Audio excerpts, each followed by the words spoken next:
Heureux d'être présent parmi vous encore. Je ne m'en lasse pas. Hein. On ne s'en lasse pas parce qu'on est deux aujourd'hui encore.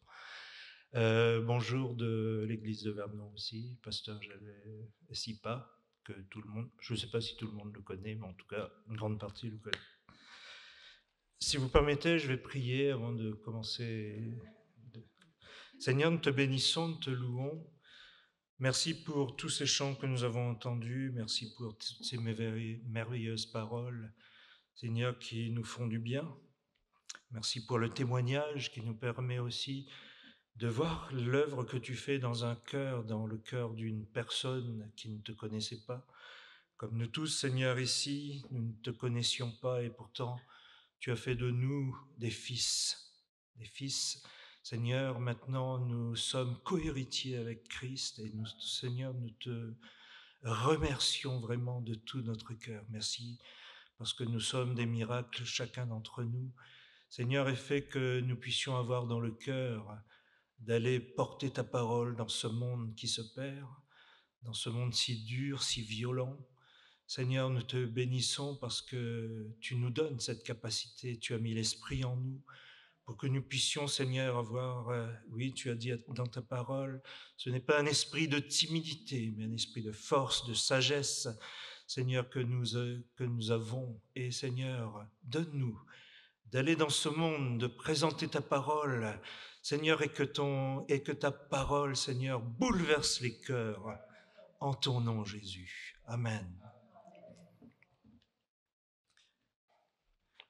J'ai entendu de belles choses ce matin, comme toujours. Hein.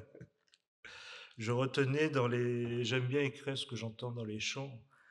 Et je voyais ton nom, Seigneur Jésus, parler le roi des rois. Chanter dans le nom de Jésus, Jésus règne en mon cœur, je crois. Règne en moi, pardon. Et il y a une phrase qu'a dit notre frère, qui est notre Dieu? En fin de compte, ce matin, je voulais commencer la prédication comme ça. J'ai un petit témoignage qui ne me concerne pas, mais qu'on a vécu cette semaine. On avait une sœur et un frère dans l'église de Vernon, qui sont restés longtemps dans l'église de Vernon, et qui sont partis à un moment donné. Donc, c'était un frère, lui, il était français, elle était centrafricaine. Ils avaient adopté une petite fille aussi, de Centrafrique, et donc ça allait bien. Et puis ils sont partis de l'église de Vernon, on n'a pas eu de nouvelles. Et puis un jour, je l'ai rencontré, il m'a dit, si, on avait quitté le Seigneur, mais moi, je suis revenu. Ça supposait que sa femme n'était pas revenue, et j'ai appris après qu'elle était devenue animiste. Alors, les animistes, je ne sais pas si vous connaissez, ce sont des gens qui adorent un peu tout ce qui est dans la nature. Enfin, ils adorent des dieux, impensables. Et cette semaine, on reçoit un message comme quoi cette sœur, une jeune sœur, hein, elle était en Afrique avec sa fille et elle est morte subitement. On ne sait pas pourquoi. C'est sa fille qui était avec elle, qui a pris le téléphone. C'est une petite, hein, elle a 8 ans ou 10 ans, qui a appelé son père qui était ici, lui, pour lui dire que sa mère était morte. Donc ça m'a fait réfléchir parce que je préparais ce message. Et ce matin, on va parler de Jésus est-il Dieu? Et dans ma réflexion, je me dis, Seigneur, mais quand on t'a connu vraiment, et ce matin, ce que j'aimerais, c'est si quelqu'un hésite de savoir si Jésus est Dieu ou pas, c'est par notre Bible qu'on va le savoir. Et je me disais, Seigneur, mais quand on te connaît, est-ce qu'on peut laisser vraiment tout pour aller vers des dieux étrangers, vers se perdre, quoi. Ça m'a fait mal au cœur parce que quand j'ai entendu cette histoire, je dis Seigneur, mais aide-nous vraiment à tenir jusqu'au bout. Et quand Jésus disait, mais quand je reviendrai, est-ce que je trouverai la foi sur les terres? Une parole terrible que Jésus nous dit. Et je dis Seigneur, mais aide-nous dans ce monde où c'est très très difficile, où on nous oblige presque à croire à des choses qu'il ne faut pas croire. la science a pris une place immense et elle nous prouve maintenant qu'il n'y a pas de Dieu, que c'est incroyable. Je lisais en préparant ce message et mais comment aujourd'hui quelqu'un peut croire qu'une vierge a enfanté? Mais c'est de la folie. Comment aujourd'hui on peut croire à un Dieu alors que la science prouve que c'est faux? Alors aujourd'hui, j'aimerais, en tout cas, Jésus, on sait pour nous qu'il est venu sur la terre, qu'il est venu dans un but précis, il est venu pour mourir pour les hommes, pour sauver les hommes de la perdition. Donc il est venu, effectivement, quand Jésus est né, il est né d'une femme, mais aujourd'hui on va se poser la question, est-ce que Jésus est un homme seulement ou est-ce que Jésus est Dieu? C'est important de se poser la question parce que dans le monde, quand on vous pose cette question, c'est difficile de répondre à ça. Quand quelqu'un vous dit est-ce que Jésus est Dieu, prouvez-le. Et on peut le prouver non pas par notre intelligence, non pas par notre force de persuasion, ça ne sert à rien. C'est uniquement par la parole de Dieu qu'on va essayer par 5 points ce matin de dire qu'est-ce que Dieu, qu'est-ce que la parole de Dieu? On vient de chanter, c'est que par la parole de Dieu qu'on va savoir qu'est-ce qui est vraiment la vérité. Je vous propose de lire dans Matthieu 16, 15.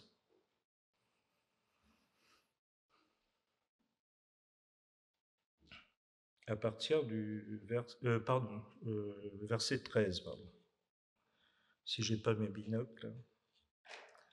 Jésus étant arrivé dans le territoire de Césarée de Philippe, demanda à ses disciples, « Qui dit-on que je suis, moi, le Fils de l'homme » Ils répondirent, « Les uns disent que tu es Jean-Baptiste, les autres Élie, les autres Jérémie ou l'un des prophètes. » « Et vous, dit-il, et j'aimerais souligner, qui dites-vous que je suis » Jésus, reprenant la parole, lui dit, Simon-Pierre répondit, « Tu es le Christ, le Fils du Dieu vivant. » Jésus, reprenant la parole, lui dit, « Tu es heureux, Simon, fils de Jonas, car ce ne sont pas la chair et le sang qui t'ont révélé cela, mais c'est mon Père qui est dans les cieux. » Amen.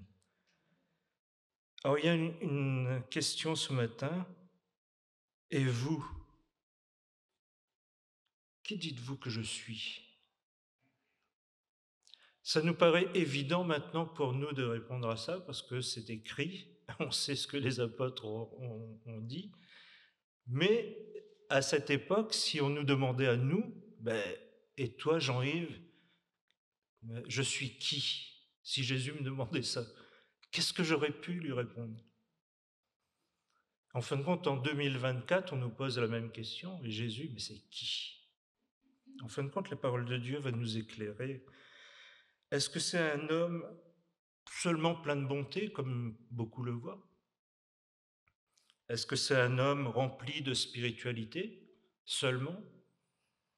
Est-ce que c'est un gourou? À l'époque, on le prenait pour un gourou, Jésus. À l'époque, il est mort, et on disait, c'est de la secte un tel. Donc Jésus était considéré comme une espèce de gourou. Alors que la Bible enseigne que Jésus est appelé, si je vous dis quel nom que vous connaissez de Jésus aujourd'hui, vous allez dire Jésus est appelé Dieu, il est appelé le Seigneur Tout-Puissant, le Roi d'Israël, le Rédempteur, le Rocher, il est aussi le premier, le dernier, l'alpha, l'oméga, le commencement, la fin, il y a toute une panoplie de noms qu'on pourrait attribuer à Jésus. Mais par contre, est-ce que Jésus, malgré ses noms, c'est Dieu incarné? Parce que c'est ça la question qu'on nous pose. Est-ce que c'est Dieu, c'est vraiment incarné dans un corps humain? Donc la Bible, elle va nous répondre. Moi, j'aime bien donner des versets parce que si moi je vous réponds, je risque de faire des bêtises, de vous dire des bêtises. Alors, je vais vous donner 5 points où on parle que Dieu est vraiment incarné en la personne de Christ. Le premier point, c'est des témoignages directs de la parole de Dieu. Jésus, par exemple, lui-même, c'est Jésus qui dira, en Jean 10, 30, je ne sais pas si tu l'as, « Moi et le Père », qu'est-ce qu'il dit ? « Nous sommes un. » Moi et le Père, nous sommes un. En Jean 8, 58, je ne l'ai pas mis, Jésus leur dit, en vérité, je vous le dis, avant qu'Abraham fût, je suis. Vous voyez à l'époque ce que ça a dû faire dans la tête des pharisiens, des gens religieux, des juifs, qui voyaient Abraham comme le summum de l'homme. Et Jésus arrive à dire, avant qu'Abraham fût, je suis. Il se met là carrément à la place de Dieu. Il dit qu'il est Dieu. L'apôtre Jean dira dans Jean 1, versets 1 à 2, « Au commencement était la parole, et la parole était avec Dieu, et la parole était Dieu. Elle était au commencement avec Dieu. » Bien sûr, c'est une chose incompréhensible, mais pourquoi Jésus est Dieu? On nous parle de Trinité, mais qu'est-ce que c'est? On dit qu'au départ, Dieu a créé la terre. L'Esprit de Dieu flottait. On voit que Dieu est une personne. Le nom Elohim de la Genèse nous présente comme si c'était une personne plurielle. Il y a une pluralité. En fin de compte, on cherche beaucoup de trucs, mais c'est simple de comprendre les choses trinitaires. Si je vous dis, vous buvez de l'eau tous les jours et vous vous amusez pas à séparer les deux atomes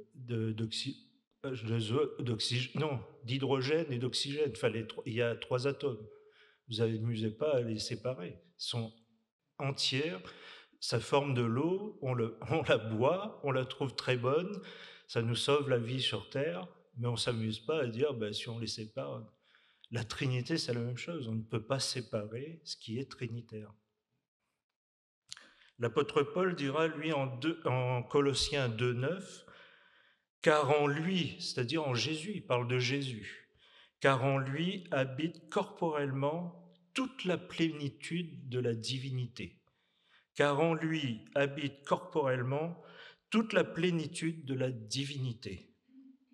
Donc voilà, on a pris quelques passages, et il y en a encore beaucoup d'autres. On ne peut pas, à moins que je sois, comme le frère disait, vous avez un mois devant vous, je peux rester 1 mois ou 2 mois avec vous, à chercher tous les versets de la parole de Dieu qui nous, en tout cas des témoignages directs. Alors le premier témoignage vraiment qui nous choque, c'est Jésus même qui dit « Moi et le Père, nous sommes un ». Alors qu'est-ce qui se passe à ce moment? Et surtout quand il dit que « avant qu'Abraham fût, je suis », là, tout d'un coup, le système religieux est tellement choqué que le système veut tuer Jésus tout de suite. Ils ne veulent même pas attendre un procès ou quoi. Ils veulent tuer Jésus tout de suite, parce que c'était un blasphème. Et est-ce que c'était un blasphème? Ce n'était pas un blasphème quand Jésus dit qu'il est Dieu, mais pour la religion, c'était un blasphème, parce que si on lit dans Exode 27, « Tu ne prendras point le nom de l'Éternel ton Dieu en vain, car l'Éternel ne laissera point impuni celui qui prendra son nom en vain. » Donc le système religieux à l'époque avait ça dans la tête. On ne pouvait pas dire qu'on était Dieu si on était homme. C'était impossible. Et il faut comprendre aussi ce système religieux, parce que des années, ça fait des siècles qu'ils vivaient ça. Moïse avait donné la loi, et dans cette loi, il y avait ça. Si on se disait Dieu, on risquait la peine de mort. Donc Jésus, en se disant Dieu, automatiquement, il risquait la peine de mort. Et pourtant, il était Dieu. Donc la sentence pour une telle affirmation, c'était la mort. Le deuxième point que j'aimerais, c'est un témoignage intrabiblique, ce qu'on appelle un témoignage intrabiblique, ou le témoignage intertextualité pour le grand mot. C'est-à-dire, les auteurs inspirés du Nouveau Testament ont cherché dans l'Ancien Testament, est-ce qu'on parle de ce phénomène, de ce problème. Dans Zacharie 12.10, je ne sais pas si je te l'ai mis, Zacharie 12.10, « Alors je répandrai sur la maison de David et sur les habitants de Jérusalem un esprit de grâce et de supplication. Et ils tourneront les regards vers moi, celui qu'ils ont percé. Ils pleureront sur lui comme on pleure sur un fils unique. Ils pleureront amèrement sur lui comme on pleure sur un premier-né. » Maintenant, c'est Jean 19, 37, je ne sais pas si tu pourras le... parce que j'ai oublié de le mettre sur mon... Jean 19, 37, si tu l'as. J'aimerais bien le lire parce que c'est Jean qui fait une référence à ce passage. 19, 37. Je ne pense pas que je l'ai mis. Si, je l'ai mis, Jean 19, 37. Voilà. Et ailleurs, l'Écriture dit encore, « Ils verront celui qu'ils ont percé ». Ça, c'est une phrase que Jean écrit, mais il la prend dans le livre de Zacharie. Et le livre de Zacharie, c'est un livre qui a été écrit bien des années, des siècles, avant que Jésus n'arrive sur terre. Donc c'était déjà une prophétie qui annonçait que dans la maison de David, il y aura quelqu'un qui va mourir, et un esprit de grâce, de supplication, ils tourneront les regards vers moi, vers celui qu'ils ont percé. Donc vers moi, ça voulait dire quoi pour Zacharie à l'époque? Il ne pensait pas à Jésus homme, et pour lui c'était Dieu. Il parlait de Dieu ici. Il ne parlait pas de Jésus homme, il parlait de Dieu, mais qui allait être incarné, bien sûr, en la personne de Christ, qui arriverait plus tard. Dans Hébreux 14, 14, Hébreux 14, de 1 à 4, il ne l'est pas, mais c'est la démonstration de la supériorité de Jésus par rapport aux autres sacrificateurs et ce qui s'est passé avant. Si tu peux mettre le psaume 45, 6, par exemple. Je crois que je l'ai mis, celui-là. Psaume 45, 6. « Ton trône, ô Dieu, est à toujours, le sceptre de ton règne est un sceptre d'équité. » Le livre des Hébreux est écrit et il parle de Jésus. Ils essaient de dépeindre la personne de Jésus par rapport aux sacrificatures qui étaient en place et montrer et démontrer, en tout cas, ils le démontrent parfaitement, que Jésus est supérieur à tout ce qui a été avant lui. Et pourtant, quand on lit dans le psaume, par exemple, 45, 6, vous allez trouver ces références aussi dans 2 Samuel 7, 14, psaume 97, 7, psaume 104, 4, psaume 102, 26, le psaume 110, 1, qui nous parle de la même chose. Ton trône, ô Dieu, est à toujours, le sceptre de ton règne est un sceptre d'équité. Là, l'auteur nous prouve quand même que Jésus est Dieu. On ne peut pas séparer la personne de Christ et Dieu. Même qu'il a prouvé que la sacrificature de Christ est plus grande que celle des autres sacrificateurs. Effectivement, Jésus était sacrificateur, mais Jésus est tout d'abord Dieu. Dieu fait homme. Et ça, bien sûr, c'était incroyablement, enfin, on ne pouvait pas penser ça à l'époque. Pour nous, c'est un peu plus facile parce que les siècles ont fait que on a appris, l'Église nous a appris, on apprend encore. Et frères et sœurs, s'il y a quelqu'un qui hésite ce matin de croire que Jésus est Dieu, ben justement, je vous invite à lire tous ces passages, à vous mettre dans la parole de Dieu, à lire, parce que il n'y a que ça, il n'y a que la parole de Dieu qui peut vous donner cette vérité. C'est pas Jean-Yves ce matin, c'est la parole de Dieu. Et le frère a bien fait de mettre ce chant sur la parole de Dieu, parce qu'il n'y a que ça qui compte. On pourrait essayer de chercher tous les bouquins qu'il y a, les bibliothèques, les milliers de livres qui sont écrits, mais il n'y a qu'une vérité. Et pour moi, c'est la parole du Seigneur. Amen. En fin de compte, j'ai remarqué souvent, on va chercher loin des choses simples, des explications compliquées. En fin de compte, c'est la parole de Dieu qui nous donne la réponse. Parfois, je lis l'Apocalypse. Beaucoup ici connaissent l'Apocalypse. Effectivement, il y a des choses incroyables dans l'Apocalypse qu'on ne peut même pas expliquer humainement. Mais si on regarde, si on prend le temps, on s'aperçoit que dans l'Ancien Testament, il y a certaines réponses, il y a toujours des réponses. C'est la Bible qui répond à la Bible. Après, nous, on peut bien sûr rajouter autour, que ça fasse beau, réécrire des bouquins, des lignes et des lignes, des commentaires, mais ça reste que des commentaires. La parole de Dieu est d'abord la vérité. Voilà pour le deuxième, le témoignage intrabiblique. Donc, si vous pouvez regarder ces versets, vous allez voir qu'en fin de compte, la Bible prouve, par la Bible, que Jésus est Dieu. Le troisième point, c'est quelque chose, pour nous, ça nous semble facile, mais à l'époque, encore une fois, c'était impensable. Le troisième point qui prouve que Jésus est Dieu, c'est qu'on l'adore. Est-ce que vous adorez quelque chose d'autre dans la vie? On n'adore ni sa femme, ni son mari, on n'adore pas ses enfants, du moins on les aime beaucoup, mais on ne les adore pas, on n'adore pas. On n'adore pas nos hommes politiques, encore moins.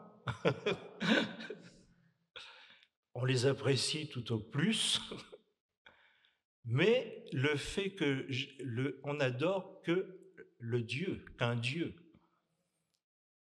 On donne toute notre reconnaissance, toute notre volonté, toute notre vie à un Dieu. Et là, en l'occurrence, à Dieu.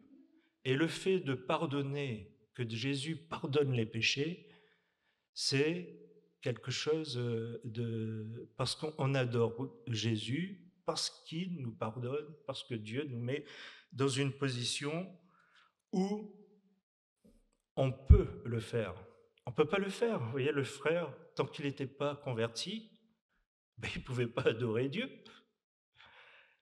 Il se tournait vers n'importe qui, n'importe quoi, comme nous tous. Mais quand Dieu nous donne la possibilité d'être pardonné, c'est là qu'on adore. Amen.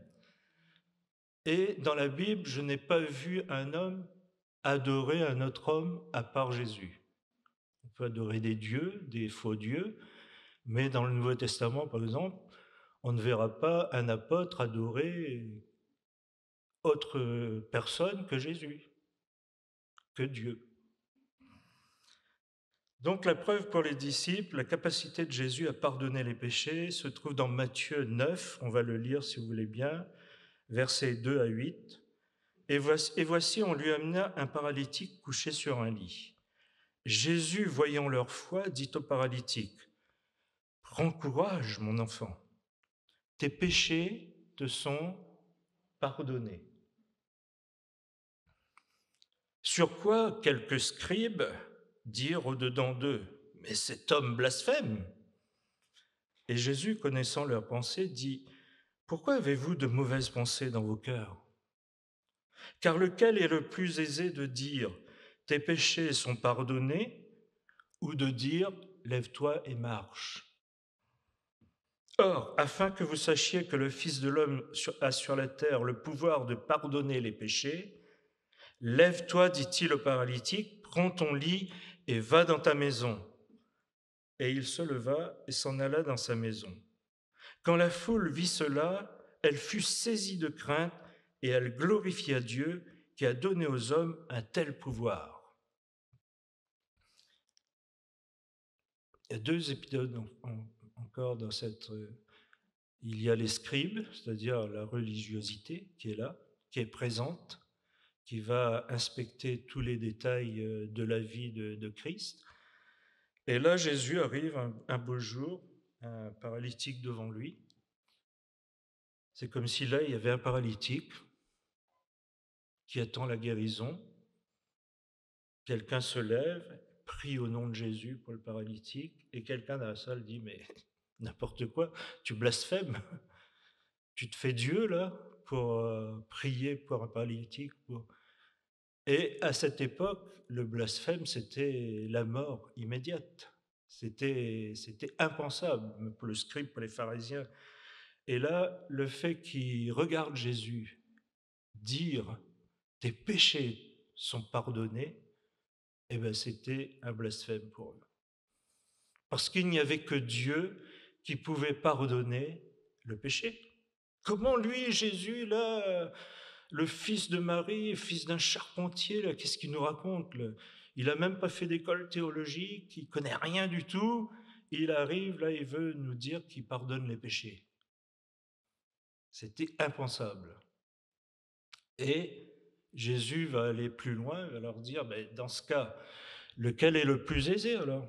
Qu'est-ce qui est plus facile, de dire tes péchés sont pardonnés ou de guérir quelqu'un? Et là, ils étaient bloqués. Parce que s'ils disaient, ben, le plus facile, c'est de dire tes, tes péchés sont pardonnés. Effectivement, s'il y a quelqu'un là qui doit être guéri, ça sera plus facile pour nous de dire tes péchés sont pardonnés que de dire, ben, va, tu es guéri maintenant. Et là, Jésus va les pousser jusqu'au bout, il va les dire, voilà, quel est plus aisé, dire tes péchés sont pardonnés ou de guérir cette personne? Et là, ils vont être bloqués. Parce que s'ils disent tes péchés, ils vont reconnaître qu'il est Dieu, puisqu'il n'y a que Dieu pour eux qui peut pardonner les péchés. Et s'il dit le contraire, ben, il y a aussi Dieu qui peut guérir, ce n'est pas les hommes. Donc dans les deux cas, ils étaient bloqués. Donc c'est pour ça, après, quand on est bloqué, souvent, on devient méchant. On cherche une solution pour sortir parce qu'on est gêné, parce qu'on veut passer. Et là, pour lui, c'était la mort directe, Jésus. Donc, en tout cas, ils n'ont pas eu l'occasion à ce moment de le faire, mais plus tard, hélas, ils le cloueront sur le bois. Et il y a un deuxième truc qui m'a...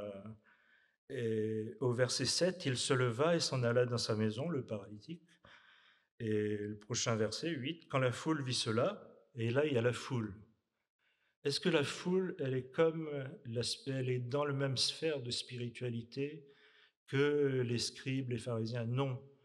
La foule, elle est là, elle regarde, elle est avide, elle est curieuse, elle est avide de spectacle. Elle veut voir elle, que Jésus dise tes péchés sont pardonnés, c'est pas son problème. La foule, elle regardait ce qui était visible. Le paralytique qui est guéri. Et là, tout à coup, dans toute la foule, ils voient ça, ils sont saisis d'une grande crainte, la Bible nous dit, et ils glorifient Dieu quand même. Mais ils glorifient Dieu, non pas ils reconnaissent Jésus comme Dieu, mais ils glorifient Dieu parce que Dieu a donné aux hommes, et là la foule n'a pas vu que Jésus était Dieu. Pour elle, c'était Dieu a donné aux hommes le pouvoir de guérison, pouvoir de guérir, alors que Dieu était présent au milieu d'eux, au milieu d'elle, du moins, de la foule. Comme Dieu est présent ce matin, alléluia, Jésus a dit, je serai avec vous tous les jours jusqu'à la fin du monde. Amen. Et là où 2 ou 3 sont assemblés, je suis au milieu d'eux. Amen. Et ça, frères et sœurs, je voudrais qu'on garde ça. J'ai eu vraiment mal au cœur quand j'ai appris que cette sœur était morte, et peut-être qu'elle n'a pas donné sa vie à Dieu, peut-être qu'elle avait douté justement de la divinité de Christ, qu'elle l'avait laissé. Et je ne voudrais pas que ce matin on fasse la même chose. On ne peut pas douter de la divinité de Christ. On vient de voir 2 ou 3 points qui nous disent vraiment que Christ est Dieu. on ne peut pas séparer Christ et Dieu. Le quatrième point, on pourrait se poser une question. Jésus, Dieu est créateur, mais Jésus, est-ce que Jésus est créateur ou créature? La Bible commence, dit Dieu a créé le ciel, Dieu a créé la terre. Il ne dit pas que Jésus. Mais est-ce que la Bible nous prouve que Jésus est dans la même sphère que Dieu et dans la création, Jésus était là? C'est ce qu'il faut se poser comme question. Est-ce que dans la création, Jésus était là? Quand la Bible dit que la terre, que la terre, que le ciel, que la terre, que les animaux soient créés, est-ce que Dieu était seul ou est-ce que Dieu était Jésus aussi? Donc en tout cas, moi je ne vais pas donner ma réponse à moi. Moi je crois ce que la Bible dit. L'Éternel, effectivement, est le Dieu créateur. La Genèse 1.1 nous dit « Au commencement, Dieu créa les cieux et la terre ». Dans Ésaïe 45.12, je crois que je te l'ai mis, c'est marqué « C'est moi, Dieu, qui ai fait la terre, et qui sur elle ai créé l'homme. C'est moi, ce sont mes mains qui ont déployé les cieux, et c'est moi qui ai disposé toute leur armée. » On parle de Dieu, là Ésaïe parle de Dieu, le Dieu créateur. Et j'aimerais vous lire un passage maintenant dans Colossiens 1, versets 15 à 16. Et là, Colossiens 1, l'apôtre Paul nous parle de Jésus. Il ne parle pas de Dieu, il parle de Jésus. Jésus est l'image du Dieu invisible. Il est le premier-né de toute la création. Car en lui ont été créées toutes choses, amen, qui sont dans les cieux, sur la terre, les visibles et les invisibles, trône, dignité, domination, autorité, tout a été créé par lui et pour lui. Amen. Il n'y a pas besoin d'écrire 1000 bouquins, il y a la parole de Dieu qui est là, qui nous prouve dans ce passage que Jésus est l'image du Dieu invisible. Et que dans la création, dès la création, si vous lisez le psaume, le proverbe, je ne me rappelle plus si c'est le 8 ou le 9, en tout cas, un proverbe, et là il dit « Quand la terre se formait, je jouais autour du globe ». Et il parle de Jésus, là. Donc la parole de Dieu nous prouve bien qu'au commencement, Jésus était là, Jésus était donc Dieu, créateur. Jésus n'est pas une créature, il est le créateur. Il devient créature parce que Dieu s'incarne en Jésus pour accomplir une mission bien spécifique pour nous les hommes. Dans Jean 1, versets 1 à 3, là aussi tout le monde connaît ce passage, au commencement, et là Jean ne parle pas de quelqu'un d'autre, il ne parle pas d'un prophète, il ne parle pas d'un philosophe, il ne parle pas d'un roi, il ne parle pas d'un empereur, il parle de Jésus. Et il va dire qu'au commencement était la parole. Et la parole était avec Dieu, et la parole était Dieu. Je répète, au commencement était la parole, au commencement était Jésus, et Jésus était avec Dieu, et Jésus était Dieu. La parole était au commencement avec Dieu, toutes choses ont été faites par elle, et rien de ce qui a été fait n'a été fait sans elle. Donc, on vient de passer 4 points. On n'a fait que chercher dans la parole de Dieu. Et ces 4 points nous ont prouvé que Jésus, il n'y a pas de séparation. On ne peut pas séparer Jésus et Dieu. C'est impossible. Aujourd'hui, si on sépare Jésus de Dieu, on est anathème. On n'est plus dans la vérité de la parole de Dieu. Si toute chose créée, je ne sais pas si je l'ai marqué, je pense, j'ai marqué une petite phrase, après, si...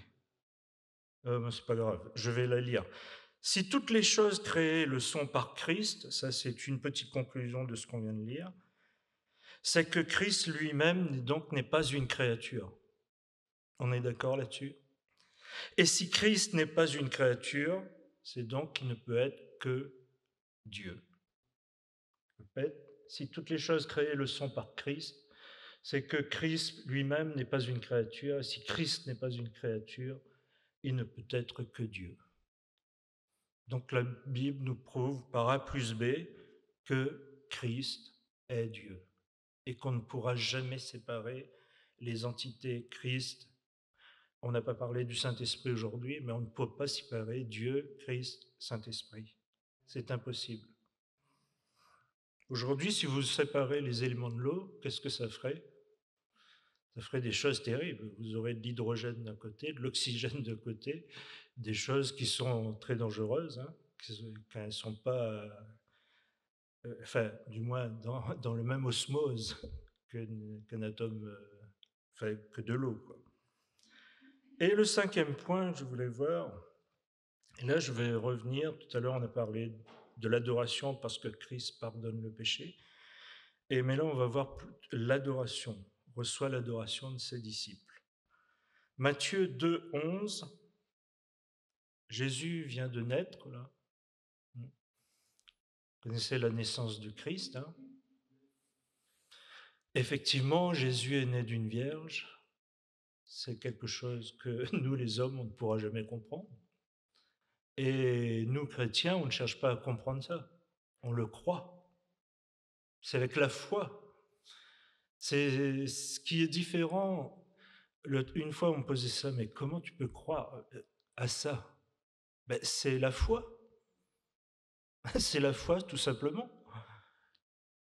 La foi nous aide à croire les choses invisibles, à faire des démonstrations comme des choses qu'on ne peut pas voir. On croit que Jésus est né d'une femme, on croit que Dieu est venu sur terre, on croit que Jésus est né de cette femme, on croit que Jésus est Dieu, parce que c'est la foi qui est en nous qui nous permet de le croire. Amen. On ne peut pas expliquer par A plus B pourquoi on le croit. La foi, c'est quelque chose qui vient en nous dès qu'on donne notre vie à Dieu. Amen. Matthieu 2, verset 11, ils entrèrent dans la maison, et là c'est des mages qui entrent dans la maison, virent le petit enfant avec Marie, donc la mère de Jésus. Ils se prosternèrent et l'adorèrent. Les mages même avaient déjà compris que cet enfant était quelqu'un de particulier. On n'adorait pas n'importe qui. On venait adorer ou un roi ou un dieu, mais en tout cas, les mages ne se sont pas trompés. Ils savaient qu'il y avait un Dieu, quelque chose qui allait naître sur terre de particulier. Donc eux, ils sont venus et ils ont adoré tout de suite Jésus. Ils ouvraient ensuite leur trésor et lui offraient en présent de l'or, de l'encens et de la myrrhe. Matthieu 24, 52, beaucoup plus tard, là ce sont les disciples, pour eux, après l'avoir adoré, ils retournèrent à Jérusalem avec une grande joie. Amen. Pour eux, après l'avoir adoré, c'est-à-dire adorer Jésus. Là, c'est Jésus, on parle de Jésus. Ils adorent Jésus. Donc l'adoration, c'est donner toute notre reconnaissance à quelqu'un. Mais toute notre reconnaissance, reconnaître que cette personne est supérieure à tout, et notre reconnaissance va vers cette personne parce qu'elle est supérieure à moi, parce qu'elle est supérieure à nous, et parce qu'elle est supérieure à tout. Et ça, c'est une adoration. On vient pour donner cette reconnaissance à ce principe. Et là, c'est pas un principe philosophique, c'est Dieu sur terre qu'on a adoré en la personne de Jésus-Christ. Adorer quiconque autre que Dieu était formellement interdit par le premier commandement. Je lis dans Exode 20, à partir du verset 3. « Tu n'auras pas d'autre Dieu devant ma face. Tu ne te feras point d'image taillée, ni de représentation quelconque des choses qui sont en haut dans les cieux, qui sont en bas sur la terre, et qui sont dans les eaux plus bas que la terre. Tu ne te prosterneras point devant elles, tu ne les serviras point. » Là encore, une difficulté pour les gens de l'époque, c'est que quand les disciples adoraient leur maître, c'était un problème pour la sphère spirituelle, parce que c'était impossible de comprendre ça. Comment Jésus, s'il est Dieu, peut bannir ce premier commandement, alors que c'est Dieu qui l'a mis en place? Ben justement parce que Jésus est Dieu. Parce que Jésus est Dieu. Tu n'auras pas d'autre Dieu devant ma face, tu ne feras point d'image taillée, oui, mais comme Jésus est Dieu, donc on a la capacité, l'homme a la capacité de l'adorer lui seul. Et dans Luc, Jésus répondit à Satan, « Tu adoreras le Seigneur ton Dieu et tu le serviras lui seul. » Parce que Satan avait bien sûr tenté de se faire passer pour un Dieu et que tous les hommes, que Jésus, tout, fassent l'adoration de son être. Et Jésus lui dira là, non, tu adoreras le Seigneur ton Dieu et tu le serviras lui seul. Dans Acte 59, il y a encore, et là c'est pendant la lapidation d'Étienne. Étienne, je ne sais pas si tu l'as, mais c'est pas grave. Étienne, c'était un des premiers chrétiens, hein. Donc à un moment donné, il a été pris, il a été condamné, et il a été condamné par une mort atroce, c'était la lapidation. La lapidation, vous étiez dans un coin, et tous les gens qui étaient là prenaient une pierre et vous jetez la pierre jusqu'à mort s'en suive. Et là, Étienne, lui, je ne sais pas s'il était tranquille, mais en tout cas, quand je lis le texte, il avait l'air tranquille. Il priait. On le lapidait, il priait. Et là, il disait, « Seigneur Jésus, reçois mon esprit. » Pour nous, ça nous paraît évident encore aujourd'hui en 2024, mais à l'époque, quand les Juifs entendaient ça, mais ils le lapidaient encore plus. Parce que quand ils entendaient Seigneur Jésus, reçois mon esprit, il n'y avait que Dieu qui pouvait faire ça. Et là, dans sa prière, dans sa mort, Étienne voit le ciel ouvert et il va dire à toute l'assemblée qui est là, mais c'est Jésus, Dieu. En disant, Seigneur Jésus, reçois mon esprit, il dit à toute la foule, il dit à tous les religieux de l'époque, mais vous vous trompez, Jésus, c'est Dieu. Je le vois, Jésus, c'est Dieu. Et je lui demande de recevoir mon esprit. Parce qu'il n'y avait que Dieu qui pouvait recevoir l'esprit des hommes.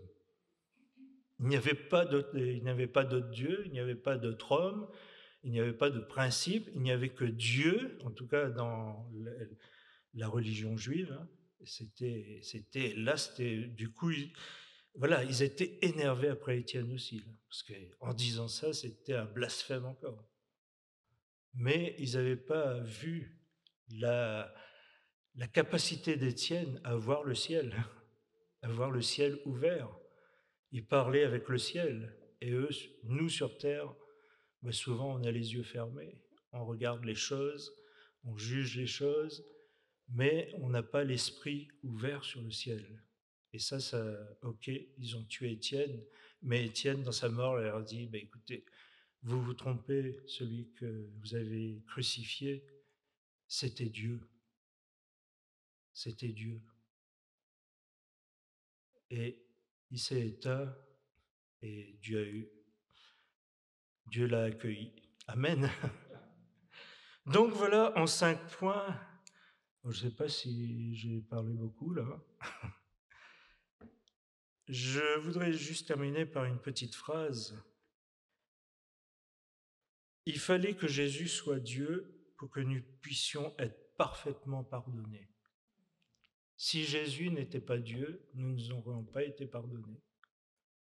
C'était impossible. Parce qu'il n'y a que Dieu qui pardonne les péchés. Et Jésus étant Dieu, il pouvait pardonner les péchés. Et aujourd'hui, encore une fois, frères et sœurs, si quelqu'un doute que Jésus est Dieu, ne faites pas ça parce que Jésus seul, Jésus sans Dieu, ça reste un homme. Il ne pourra pas pardonner les péchés. Jésus, il faut comprendre qu'on ne peut pas séparer ce système trinitaire, Jésus, Dieu, l'Esprit. C'est impossible. À les séparer, on forme des religions, on forme tout ce qu'on veut, mais on ne forme pas la foi chrétienne. La foi chrétienne est une foi qui croit dans la Trinité, qui croit que Jésus est Dieu, que le Saint-Esprit est Dieu, que Dieu est Jésus, que Dieu est Saint-Esprit. C'est un système trinitaire, tripartite. Voilà ce que je voulais vous dire. On pourrait passer encore des heures, parce qu'il y a encore des centaines de versets. Hein. Alors, je ne sais pas quelle heure il est. Oh, j'ai été bavard, 12h01. Voilà, donc je vous remercie de m'avoir écouté. Je souhaite que nous allons nous pencher sur nos Bibles cette semaine encore, chercher encore. Vous savez, les chrétiens de Béret, ils étaient comme ça, ils écoutaient et puis quand même ils cherchaient dans leur Bible. Et là, une fois, j'ai fait ça, moi, quand j'étais dans l'auditoire. Il y avait un pasteur et il m'a repris devant tout le monde. Parce que c'était inadmissible de chercher dans sa Bible quand il prêchait. Donc, j'étais un peu gêné ce jour-là, mais bon, bon, voilà, c'est sa façon de voir. En tout cas, moi, je vois que les chrétiens de Béret, quand on leur disait quelque chose, et ils avaient leur Bible, ils avaient en tout cas leur truc de l'époque, et ils regardaient. Hein. C'est pas question de raconter n'importe quoi. Donc voilà, la Bible, c'est le principal. Et la Bible répond toujours à la Bible. Amen. Donc, quel que soit notre problème, ne cherchons pas dans les hommes, cherchons dans notre Bible. Et dans la communauté, bien sûr, on s'entraide pour comprendre. C'est ça le principe de la communauté. Bien sûr, parfois on ne comprend pas des passages, c'est fermé, on n'arrive pas, mais un frère, une sœur est plus éclairé que nous sur ce passage parce qu'il a vécu des choses différentes, elle a vécu des choses différentes, Dieu lui a parlé d'une certaine manière. Et c'est ça, la communauté nous aide. On ne peut pas vivre chrétiennement dans notre maison tout seul. Parce que Dieu n'a pas voulu cette église. Dieu a voulu une église où les hommes se rassemblent, se frottent, il y a des frictions, mais l'Esprit nous guide. Amen. Et quand on est sincère dans la parole de Dieu, Dieu va toujours nous parler. Dieu va toujours nous répondre. Amen. Seigneur, nous te bénissons, nous te louons. Te remercions, Seigneur, parce que ta parole est vraiment formidable, Seigneur. Nous éclaire tantôt d'une manière, tantôt d'une autre. Seigneur, quand nous nous sentons mal, ta parole nous fait du bien. Quand nous vivons des moments difficiles, c'est ta parole, Seigneur, qui nous relève. Seigneur, nous pouvons voir que des exemples merveilleux dans ta parole. Nous pouvons voir des hommes qui sont passés par des choses très, très difficiles, même des seigneurs, des héros de la foi qui sont morts à cause de leur foi. Mais Seigneur, tu es là, tu nous relèves. Et je vois Étienne, même dans la mort, qui disait, Seigneur, reçois mon esprit. Et Yves te voyait, Seigneur, dans le ciel de gloire. Seigneur, alors tu nous aides, chacun d'entre nous, à comprendre ta parole. Tu nous aides, Seigneur, chaque jour, à nous pencher sur ta parole, parce que c'est le pain de vie. Seigneur, nous te bénissons, nous te louons, nous te prions. de nous aider encore dans cet après-midi, de nous accompagner, prépare la réunion de cet après-midi. Seigneur, j'ai une pensée aussi pour les enfants à côté. Seigneur, dans ces jeunes cœurs, dans ces terrains, Seigneur, qui sont encore vierges, tes graines, Seigneur, la graine de ta parole peut être, Seigneur, peut germer d'une façon formidable. Seigneur, bénis-les, bénis chaque petit dans cette église, Seigneur, bénis chaque jeune. Seigneur, tu peux transformer les cœurs en ton nom, Jésus. Même les petits, Seigneur, peuvent croire en ta parole, dire qu'elle est formidable. Seigneur, nous te bénissons, nous te louons. Jésus, nous te bénissons. Amen.